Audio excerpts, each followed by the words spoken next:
Not many people know this, but I'm actually a pretty big fan of the Fire Emblem franchise.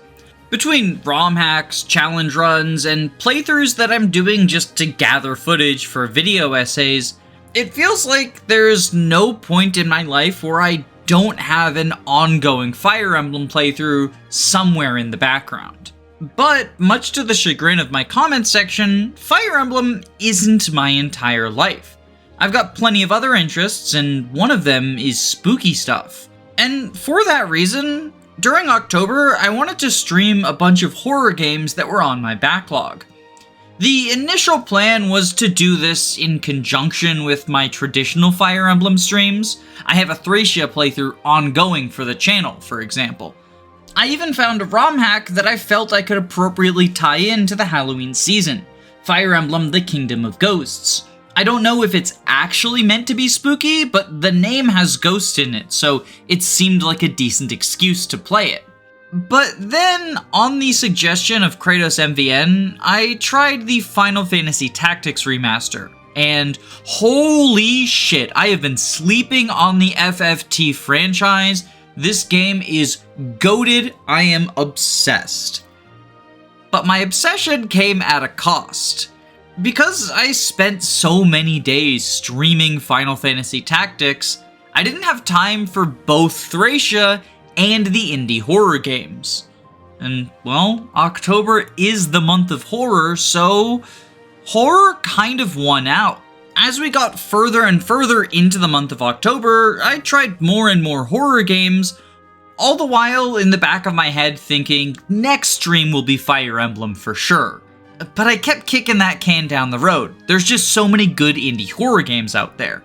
About a week before the end of the month, I realized I had spent almost the entirety of October Fire Emblem free. And at that point, I decided, fuck it, let's keep the streak up. No more Fire Emblem for the month of October. Not only would this allow me more opportunities to chew away at my backlog, but I could also make a thumbnail, I survived 30 days without Fire Emblem, making fun of, in my opinion, the dumbest YouTube thumbnail trend. Ah, fuck, people are probably gonna avoid clicking on the video because they think I'm taking part in the trend instead of making fun of it. I did not think this through. Whatever, let's get to the body of the video. I'm reviewing all of the indie games that I played this month. Dredge is a fishing simulator steeped in eldritch undertones. You begin the game in the town of Greater Marrow, and the mayor gives you a fishing boat because you recently shipwrecked yours. Your only real instructions are to go out and catch fish so you can sell them and pay off your debt, although you are warned by multiple townspeople not to go on the water at nightfall. Although you will also quickly be instructed to ignore this warning, as some of these story quests require you to gather fish that are only available nocturnally. There's several different methods of fishing. If you have a net, you can have it drag behind you to passively gather fish as you travel from point to point, and if you have crab pots, you can throw them in the water to passively gather over time. Although most of your haul is going to come from fishing rods. These allow you to activate a minigame at certain schooling points in order to go for whatever fish happens to be there, which will vary depending on the region and time of day.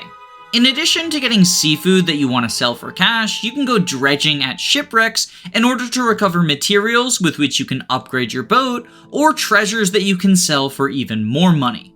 But true to its survival horror roots, storage is an important factor of Dredge, and you'll have to manage all of the various fish and fishing gear on your boat via the Resident Evil 4 inventory Tetris. As you might expect, the larger fish are worth more cash because they're harder to fit in your boat, but you also get a couple of modifiers. The prize catch comes from doing particularly well in the minigames and scoring a golden tick, and these sell for more than their standard counterparts, as do the mutated fish, each of whom have some sort of eldritch abomination to them. They have a random chance to be fished up when you go fishing, but if you're moving around at low sanity, there is also a RNG chance for regular fish to spontaneously mutate. Although I wouldn't recommend driving in circles to try to spawn this chance, because over time your fish will rot, lowering its value, and if it rots too much, you can't sell it at all. The fishing gameplay loop is super satisfying on its own, but after you find your first mutated catch, you kick off the main story of Dredge, which sees you traveling to the four corners of the earth in order to gather artifacts for a ritual that definitely isn't going to end the world. Don't worry about it. This strange old man living in an abandoned mansion can definitely be trusted. Each of the regions that you travel to features not only a bunch of new fish for you to catch, but also brand new hazards and threats to potentially damage your boat or even kill you. And the juxtaposition of this extreme danger in what is otherwise a rather chill, if eerie, fishing game was pretty cool, because it's easy to get lost in the cozy, relaxing vibes of going around and running your fishing empire, but then suddenly nightfall creeps up on you, and the closest port is very far away. Suddenly things go from cozy to tense, and in my opinion, that whiplash really elevates the horror effect. Definitely recommend checking this one out. Scarlet Hollow is an episodic visual novel from the makers of the brilliant Slay the Princess. In it, you play a character who is going to a small mining town for your aunt's funeral. You're staying with your cousin in the dilapidated family mansion, but this is also your first time meeting her, because your mother was estranged from the rest of the family. Your family, the Scarlet family, is a pretty big deal in Scarlet Hollow, as they own the mine that is the lifeblood of this community. And as such, your arrival is kind of like a celebrity coming to town in some ways. On your first night in the holler, you and a new friend go cryptid hunting and encounter some bizarre monsters that are infecting the local wildlife. In the aftermath of this encounter, you learn that the monsters themselves are not a threat, but instead an omen, and they indicate some sort of supernatural disaster is going to befall the town of Scarlet Hollow. And over the course of the next week, there are an increasing number of supernatural occurrences. As you might expect from a visual novel, the gameplay boils down to what choices you make, both in terms of dialogue options and the direct actions that you take. And these choices can be quite impactful, affecting who lives and dies at various points in the story. But in addition to their more immediate and concrete impacts, the choices also impact your relationships with the various citizens of this town. You can make someone your enemy, your friend, your lover, or anything in between. And because people talk to each other, if you try to please everyone by behaving differently depending on who you're around, you'll get called out as shallow and fake. That in itself is pretty cool, but in my opinion, what elevates this above other visual novel games is character creation. Because in addition to picking your name and pronouns, you also get to select 2 of 7 possible traits.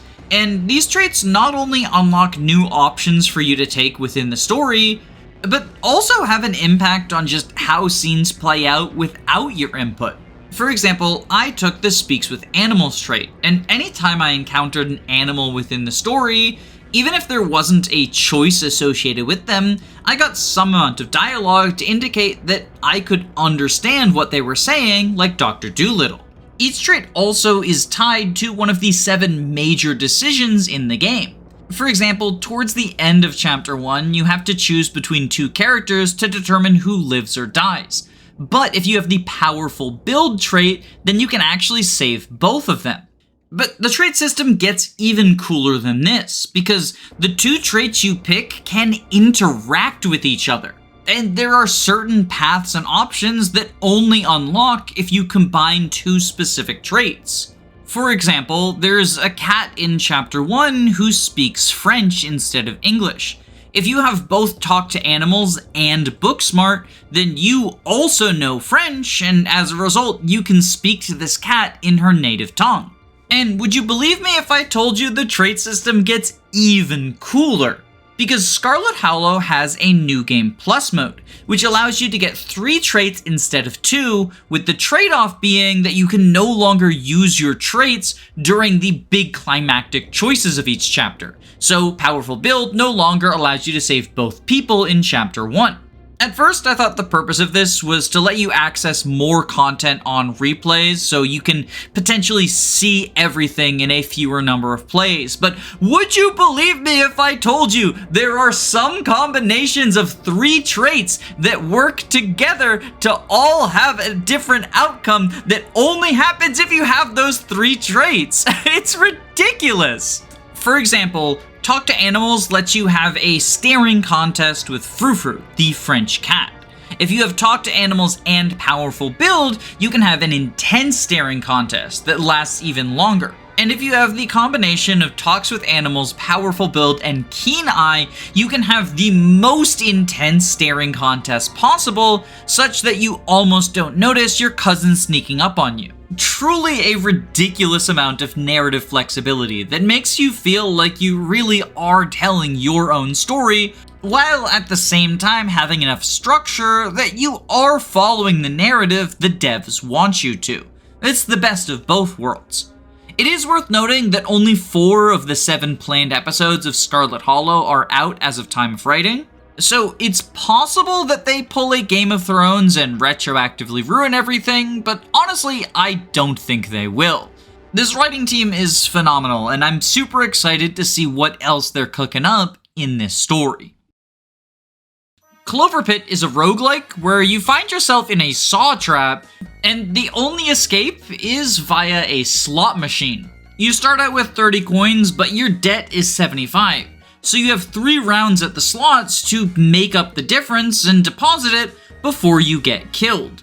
Each round consists of 7 spins on the slots, and at the end you'll be given a coin payout depending on your score, as well as a ticket. And you can use these tickets to purchase lucky charms, which influence things about the slot machine in order to tip the odds in your favor. The lucky charms come in a couple of varieties. There's some that are consumed upon purchase and give you an immediate effect. For example, the cardboard house increases your storage space, but the cigarettes boost the value of every symbol in the slot machine. There's also some that proc randomly, such as a fake coin that has a 10% chance to give you an extra spin, or the lucky peppers that have a random chance to boost your luck stat. There's also charms you can put in your inventory that will have an effect on the slot machine for as long as they remain there. For example, the Lucky Horseshoe doubles the chances of all of your luck charms.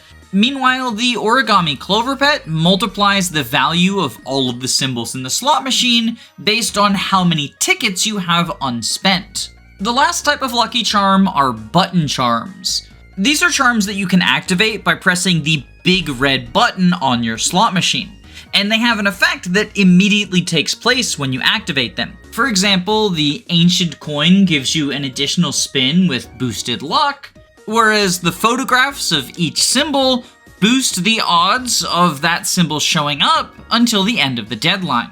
Each of these button charms has a battery meter that you need to fill up by spinning the slot machine in order to activate them. So while they are typically much more powerful effects than your other charms, they're also not always going to be active, and when they aren't, they're kind of just dead weight. In order to take the game from random chance to a strategy roguelike, you're going to want to stack up lucky charms that have synergy with each other, and for that, you need a lot of tickets to purchase powerful ones. So, if you want extra tickets, then you can choose to have a round contain only 3 spins instead of 7. You'll get fewer coins towards paying your deadline, but you will get 2 tickets, which you can use to buy more lucky charms. And this is a useful option if you're ahead on coins in the short term, but want to be able to purchase more lucky charms to benefit you long term. Of course, if you really want even more tickets, the other option is to pay your deadline off early. Technically, you have 3 rounds for every deadline, but if you are able to pay off your debt before those 3 rounds are up, then you will get a huge ticket payout for each round that you skip. The major downside, of course, is because you don't get to spin any of those skipped rounds, you run the danger of falling behind in your coin generation. And this is important because every time you pay off your debt, you are given a new one that is exponentially higher. The first deadline gives you 3 rounds to pay off 75 coins, the next one gives you 3 rounds to pay off 200 coins, and the next one gives you 3 rounds to pay off 666 coins, and so on and so forth.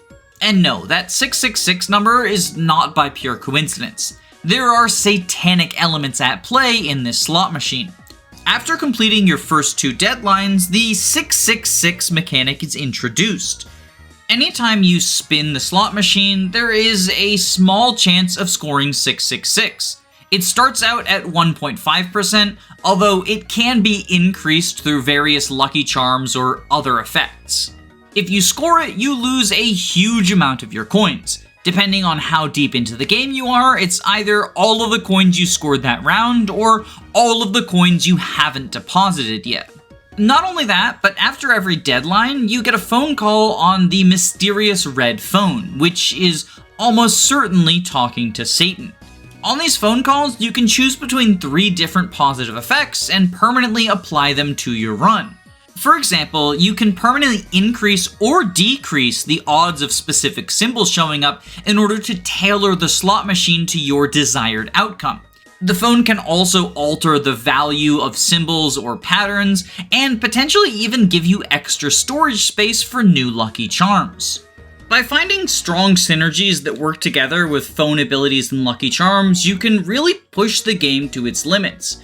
And I became kind of obsessed with the endless mode of Cloverpit for a few days. My best setup was a build taking advantage of the big red button and the electric capacitor to recharge everything a lot faster. It ended up being high enough that the values had to be notated in E, so I don't actually know how to pronounce them, but it was a lot of money. Things got really out of hand. But after achieving that absurd score, as well as getting both the good ending and bad ending of the game's story, I kind of fell off of Cloverpit hard, and I think in part that's because of how the game's modifier system work.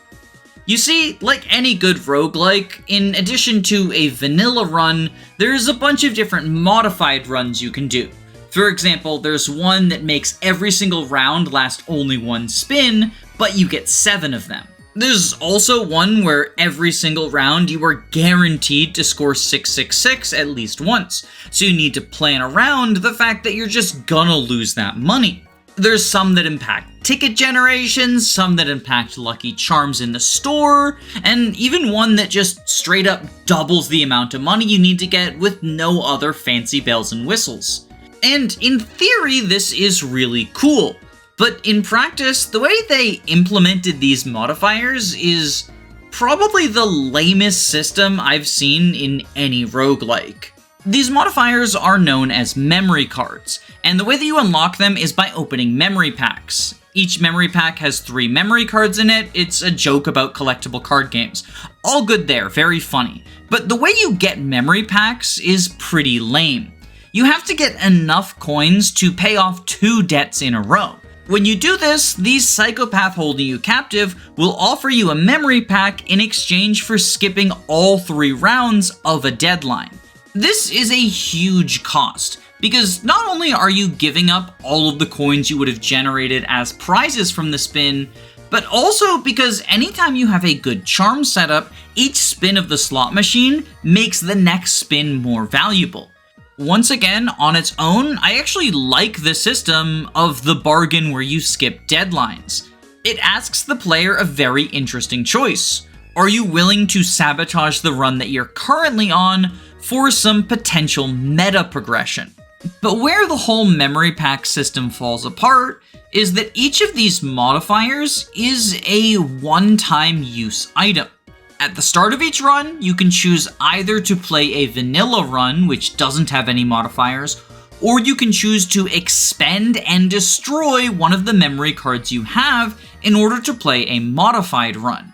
And honestly, I think this decision alone ruins the memory pack system. Because functionally what it means is any player who has mastered the vanilla gameplay of Cloverpit enough that they want to take on these harder challenges is going to have to grind for multiple copies of the memory cards in order to play through whichever challenge they want. This grinding not only involves playing through vanilla runs and sabotaging yourself in order to get the memory packs, but also just RNG to ensure that you get copies of the run you're interested in playing. And what's extra frustrating is the first 2 or 3 rounds of Cloverpit are very RNG dependent. Once you get a good Lucky Charm setup, there's far more skill than luck involved in this slot machine game, but it's also just very possible to completely fail the first round, not make enough coins to pay off your debt, and then die. It's not a big deal if you're doing it in a vanilla run because that's just kind of how roguelikes work, but if you expended a fun, powerful modifier memory card in order to do a challenge run of Cloverpit, and you just end up getting screwed by the RNG in the first round, well, fuck you, I guess. It's a really frustrating choice. And because of it, I'm not really interested in trying out these optional challenge modes. That being said, Cloverpit is still a phenomenal roguelike that gets better the longer you play it and the more you master its intricate systems. In between rounds, there's a lot of cool strategic decisions and risk-reward choices you have to make, and then you get to sit down at the slot machine and either watch the money roll in or curse your terrible luck and subpar strategy. It's frankly a ridiculous dopamine fix, and I can totally understand why people get addicted to gambling. So, I guess I'm not going to Vegas anytime soon. Deck of Haunts is a tower defense deck builder hybrid where you play the role of a haunted house, and every night you need to stop trespassers from reaching the room where your beating heart lies. In order to do this, the game is split up into daytime and nighttime. During the daytime, you construct rooms in the haunted house, spending a currency called Essence. For the most part, these rooms are vanilla and simply act as tiles that enemies need to spend a turn to go through. However, you also have the ability to convert some of your rooms into ones that have special effects. The rooms need to be of a certain number of sizes. For example, to make the dark room, which causes anyone who sets foot in it to skip their next turn, you need to have a room that is at least 4 tiles. But the specific shape isn't what matters, it's only how many tiles it takes up. So you could make a standard 2x2 dark room, or you could make a dark room that is in the shape of a Tetris T, or one that is just a straight line 4 tiles long. What shape works best for you is going to depend on how you've laid out the rest of your house. You want to make the mansion feel as maze-like and confusing as possible. That way, urban explorers, police officers, priests, and stonemasons will wander into dead ends and bumble their way throughout the house, therefore forcing them to take U-turns and double back on themselves, walking through ground that they've already explored.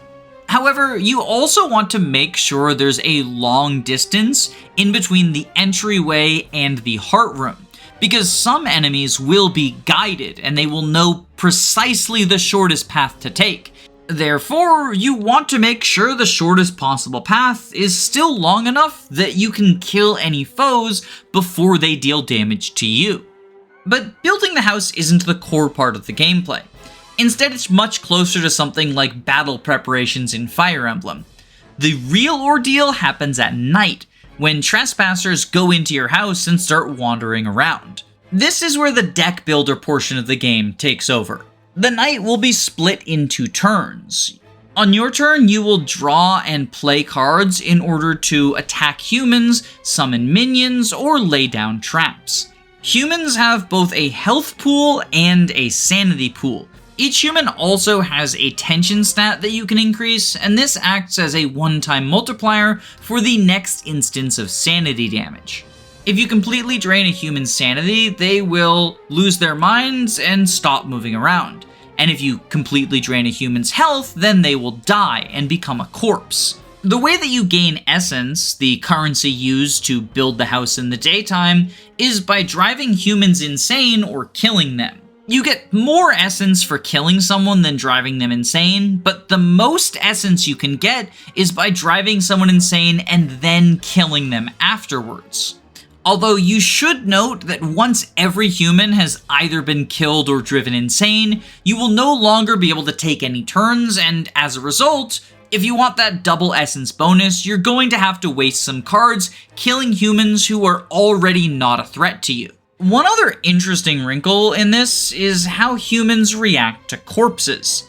If a sane human sees a corpse, then they will turn around and try to flee, taking whatever the most direct path to the exit is. And any human who escapes will return on a later night with reinforcements.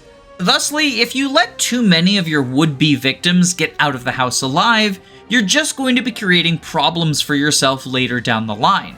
Not only do you miss out on their essence and therefore have a weaker mansion than you probably should, but you're also dealing with a harder version of the next wave. As such, killing humans early on is not necessarily the best strategy, since if there's a corpse fairly close to the entryway, you're going to have a lot of survivors run away and escape. Instead, I find that it's typically best to wait until everyone's a good way into the house before you start dropping bodies. Although, if you have a maze-like structure and someone has wandered into a dead end, then you are incentivized to kill them there where no one will find the corpse. Which, in and of itself, is a cool way of the mechanics interacting with flavor, because that's basically how the first kill of every horror movie works. The mortal trespassers you're going to be dealing with are themselves quite varied. A human's standard behavior is to move one room in the house per turn. They do map out the mansion and prefer to enter unexplored rooms whenever possible, but like I said, you can force them to double back on themselves by including dead ends. Your foes also come equipped with a variety of randomized traits. The compass, for example, allows someone to move 2 rooms per turn instead of 1. Pathfinder means they spawn in a random room instead of in the entryway. There's some humans who are brave enough to ignore a corpse and never start fleeing, whereas others are cowardly enough that they will flee at the sight of an insane person. And there are some special variations of humans that have fixed benefits alongside their randomized traits. For example, monster hunters will shoot your minions, the cops will shoot open locked doors, priests gain immortality if there's anyone else in the room with them, and stonemasons will set up a ritual in your heart room in order to deal increased damage. As you can probably expect from a deck builder, in between every night you have the opportunity to improve your deck. But this too has an interesting twist that interacts with the tower defense aspect of the game. You see, oftentimes you will be given 5 choices. 3 of them are cards that you can add to your deck, whereas 2 are special rooms that you can add to the house. And since a successful run both wants a powerful house and a powerful deck, you are going to have to decide which one shores up your weaknesses better. And ideally, pick synergies that work alongside each other. For example, if you're running a deck with a bunch of trap cards, then picking the well will be advantageous for you, since it also provides a benefit to your traps. Meanwhile, if you're focused on attacking enemies' health, then something like the Thorn Room will be beneficial to that. The system is really fun overall, although I do have to couch it in the caveat that during my stream, I ran into a large number of fatal crashes that sent the game back to desktop. I've spoken to the developer and they identified the issue that I was having and patched it out, but when I started a fresh new run, I encountered a new, different crash, and this seems to be a consistent occurrence within the game's lifespan. The devs are very responsive to bug reports and appear to be playing an aggressive game of whack-a-mole with crashes that pop up, so it's definitely not a deal breaker, but I think it's something that you should be aware of going in. The game autosaves every night, so you won't lose progression to a crash, but it is still annoying to run into one, especially if it's replicable and prevents you from moving forward until the crash is fixed, as happened with me in my first run of the story mode. Ravenous Devils is a Sweeney Todd simulator. You have the upstairs business, where the husband takes on customers and kills some of them, and the downstairs business, where corpses are converted into meat, and then that meat is converted into pastries, which are sold in a bakery. Instead of running a barbershop, the husband is a tailor, and this change is mostly done for mechanical purposes, but it still very much feels like the classic Barber of Fleet Street situation.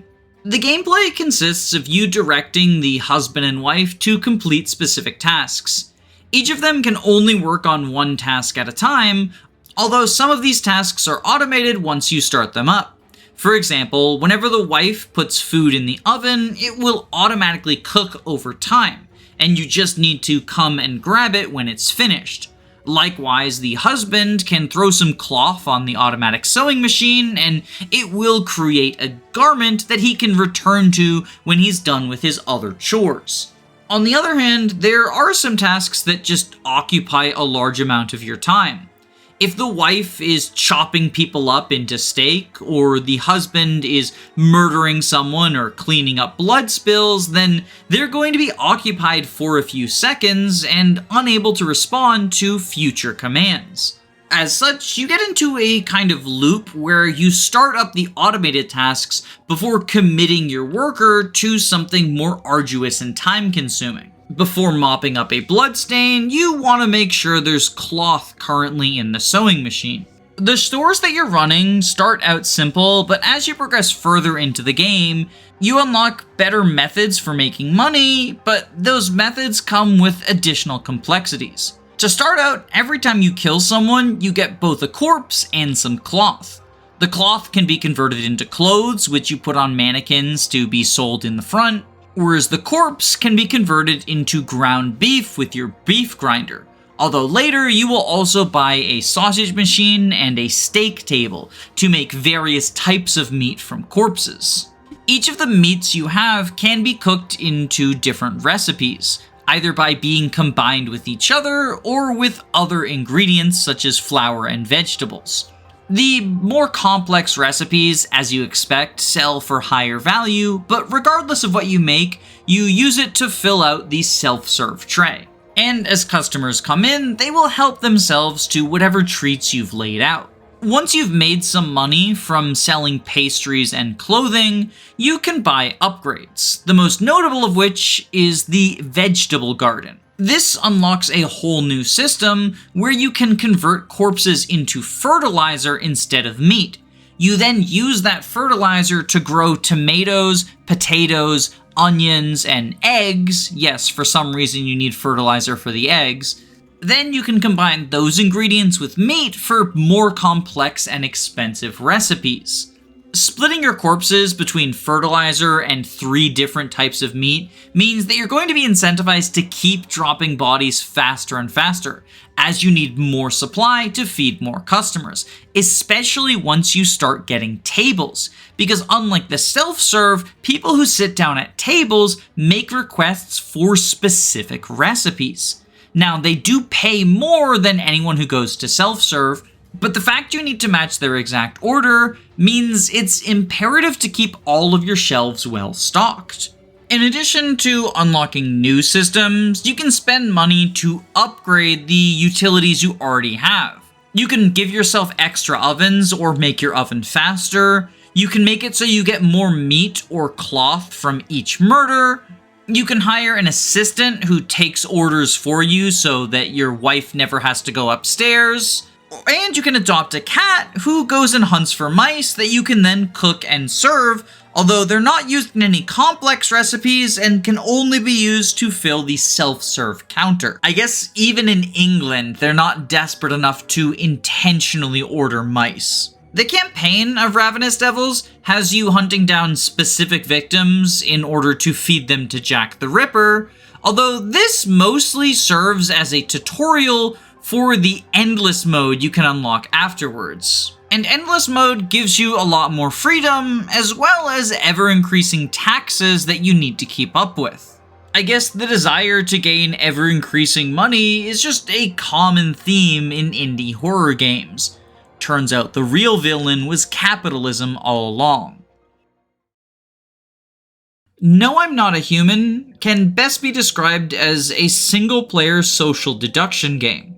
An apocalyptic solar event has forced humanity to adopt a nocturnal lifestyle, as going outside during the day is now lethal. But simultaneously, and seemingly unrelatedly, a group of murderous monsters known as the Visitors have started showing up. They're capable of perfectly mimicking human appearance and behavior, although there are some tests you can do in order to identify visitors. In theory, isolation would be the safest way to ensure you are never attacked by a visitor, but in practice, this doesn't end up being the case because there's an exceptionally strong visitor known as the Pale Man who will invade your house if you are ever alone.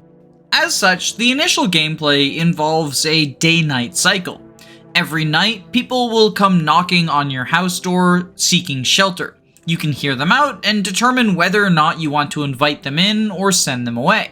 During the daytime, you have a limited amount of energy, and you spend that energy administering tests to your various house guests. Then, at the end of every test, you determine whether you want to kill them or not. If there are ever 2 or more undetected visitors in your house, they will kill one of the humans each night until identified and eliminated. And as such, a growing level of anxiety undercuts every element of this gameplay loop.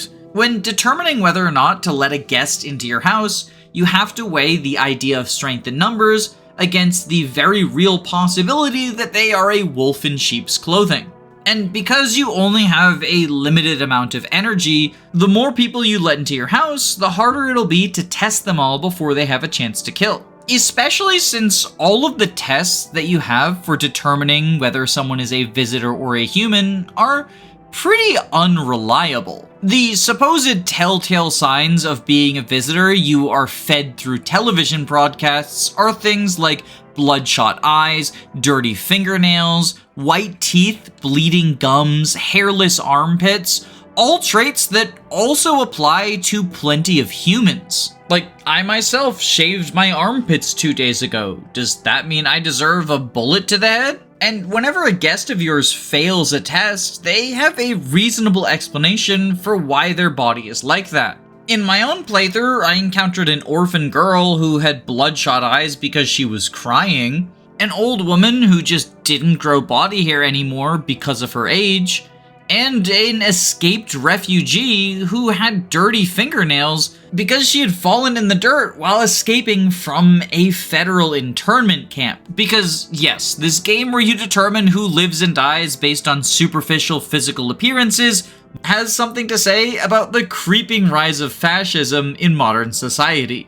The tests you administer on your guests are learned by watching television, fed to you through news broadcasts that act as the propaganda wing of FEMA. FEMA is a non-government institution that theoretically is supposed to keep everyone healthy, but in practice seems more hell-bent on isolating and suppressing people. And they will show up from time to time demanding some number of your living guests that they can take away to perform experiments on. It's clear from very early on that they cannot be trusted and are way too quick to pull the trigger on undesirables that they have determined to be inhuman as a result of clearly flawed testing methods. But at the same time, if you want to survive this crisis, your only option is to administer these tests yourself and become judge, jury, and executioner if someone fails to pass too many of them. And just in case you still thought you were fully justified in your actions, there's a mirror in your bathroom where you can check yourself and determine that you would fail several of these tests to determine if you're human. Between the paranoia, anxiety, and just the harms we do to each other, this game is incredibly uncomfortable. and as such, I highly recommend it. It's especially prescient in modern times. Lastly, we have Mouthwashing, which I think would most accurately be described as either a walking simulator or an interactive movie. It's almost entirely narrative focused, although there are items you collect and a few puzzles to solve. For the most part, it's about experiencing the terror that these characters go through.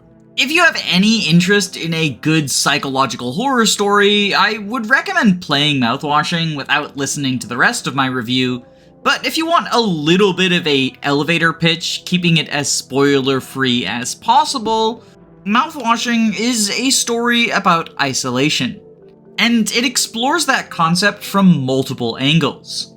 The very first scene involves you intentionally crashing your spaceship into an asteroid, thusly disabling it and stranding the crew in deep space with no hope of rescue. But beyond that very literal isolation, the game also explores things like isolation within a corporate world, isolation via ableism, and other forms of social isolation.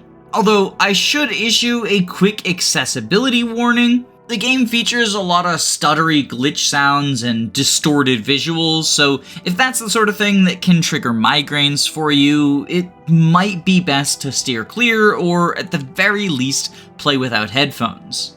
Otherwise, I can't really recommend this one enough, although I'm probably not the first person you've heard praise Mouthwashing. I'm kinda late to the party on this one. Well, now that that's done, I can return to Fire Emblem.